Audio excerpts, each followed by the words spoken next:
Imagine an empire so terrifying that its very name was whispered in fear for centuries. An empire whose power was forged not in diplomacy or trade, but in the crucible of relentless war, systematic terror, and rivers of blood. This wasn't just a kingdom. It was a machine of conquest, a force of nature that swept across the ancient world, leaving a legacy of brutal efficiency and unparalleled cruelty. Today, we're journeying back in time to uncover the story of the Neo-Assyrian Empire, the original empire built on fear. So, what made the Assyrians so uniquely terrifying? It starts with their military. They were innovators of warfare, the first to truly master iron weaponry on a mass scale, giving their soldiers a deadly edge over bronze-clad opponents. Their armies were a multi-pronged nightmare. You had the chariots, the ancient equivalent of tanks, thundering across the battlefield, breaking enemy lines. You had the cavalry, swift and deadly, able to outflank and harass. And then you had the infantry, disciplined, heavily armed, and utterly ruthless. But it was their siegecraft that truly set them apart. Before the Assyrians, a well-fortified city could hold out for years. The Assyrians saw this as an unacceptable delay. They engineered a revolution in siege warfare. They built colossal siege towers that rolled up to enemy walls, allowing their archers to rain death from above. They perfected the battering ram, great iron-tipped logs that hammered relentlessly against city gates. They were masters of sapping, digging tunnels under walls to make them collapse. For a city under Assyrian siege, the question wasn't if the walls would fall, but when. And they made sure everyone knew it. This brings us to their second, and perhaps most potent weapon, psychological warfare. The Assyrians were masters of propaganda, but their propaganda wasn't about winning hearts and minds. It was about shattering them. They didn't just defeat their enemies. They annihilated their will to resist. Assyrian kings would commission massive, intricate carvings on their palace walls, called reliefs. These weren't just art. They were horror stories carved in stone for all to see, especially visiting dignitaries from vassal states.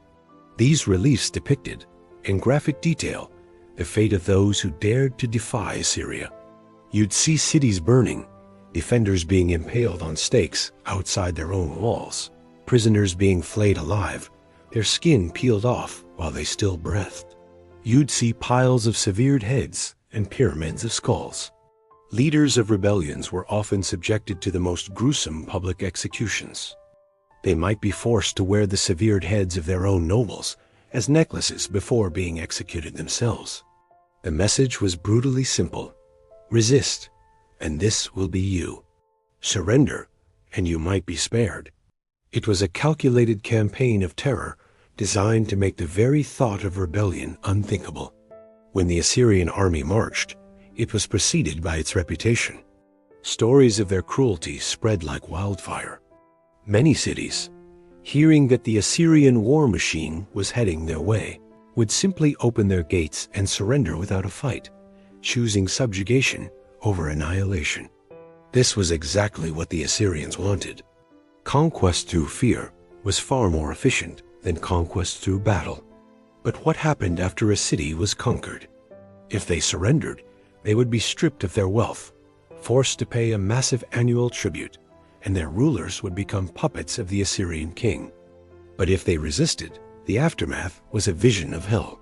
The Assyrians practiced mass deportation on an unprecedented scale. Entire populations, men, women, and children, would be uprooted from their homelands and forcibly marched hundreds of miles away to other parts of the empire. This policy served three strategic purposes. First, it shattered any sense of national identity or local loyalty, making future uprisings nearly impossible. People were scattered, their cultural roots severed. Second, it provided a constant supply of slave labor for the empire's monumental building projects, the grand palaces, temples, and cities that glorified the Assyrian kings.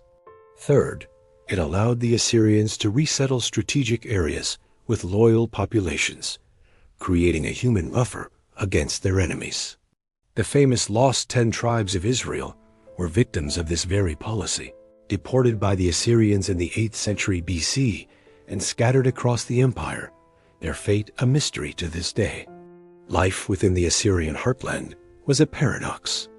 While the provinces were bled dry and lived in constant fear, cities like Nineveh, the capital, became spectacles of immense wealth and power. The tribute and loot from 100 conquered nations poured in, funding the construction of magnificent palaces with sprawling gardens and exotic animals.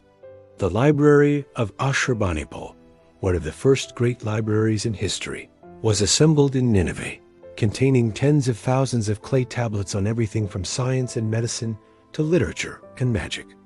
It's a stark reminder that even the most brutal empires can be centers of culture and knowledge, all of it built on the backs of the subjugated. The Assyrian king was not just a monarch. He was the living embodiment of the god Ashur's will on earth. He was the high priest, the commander-in-chief, and the absolute ruler. His power was total. To disobey the king was to disobey the gods themselves, an act of cosmic treason. This divine mandate gave the kings the justification they needed for their endless wars of expansion.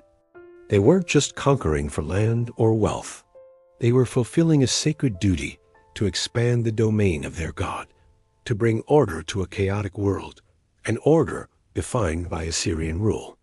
So, how did this empire of fear finally crumble?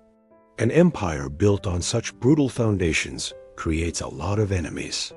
For centuries, the hatred for Assyria simmered across the Near East, and eventually, the oppressed found their moment.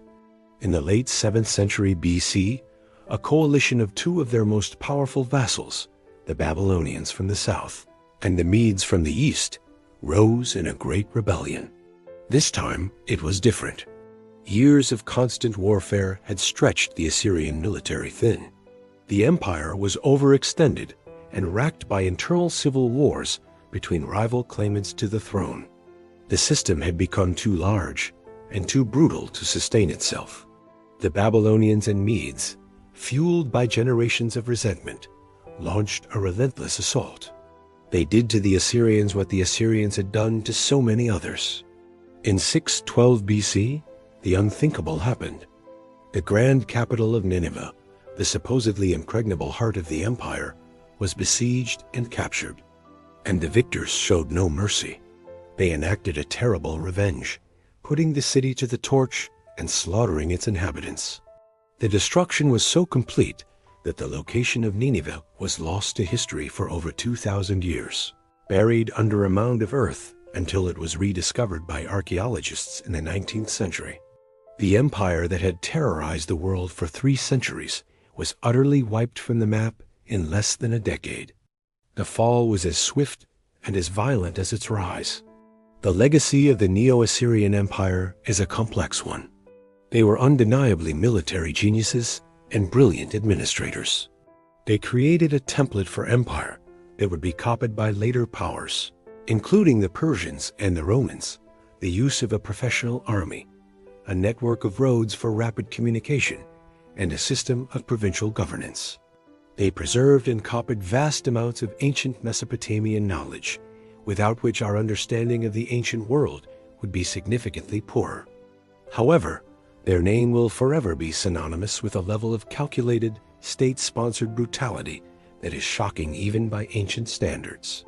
They demonstrated that fear could be a powerful tool of control, that terror could be an effective instrument of policy. They built a world order based on the principle of might makes right, where the strong devoured the weak and mercy was a liability. The story of Assyria is a chilling testament to the heights of human achievement and the depths of human cruelty, a dark and bloody chapter in our collective history that serves as a timeless and terrifying warning. Thanks for watching. If you found this journey into the empire of fear fascinating, don't forget to hit that like button and subscribe for more deep dives into the most epic stories from history. See you next time.